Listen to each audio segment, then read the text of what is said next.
Hello everyone. তো আবারও চলে এলাম একটা ছোটো মিনি ব্লগ নিয়ে।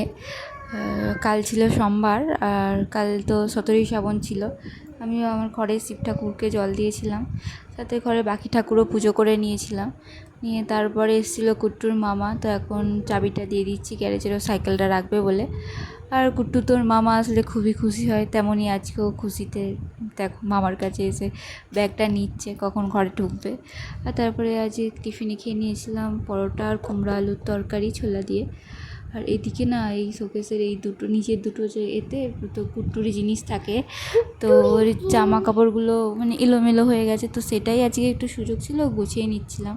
এই যে কুট্টু থাকলে হয় না, তবে আজকে কুট্টুকে নিয়েই গুছেছিলাম। এই কারণেই হয় না, ও আসলে এই যে গ্লাস ধরে টানবেই, এসব করবে বলেই হয় না। তো তাও আজকে সময় করে কাজটা করছিলাম।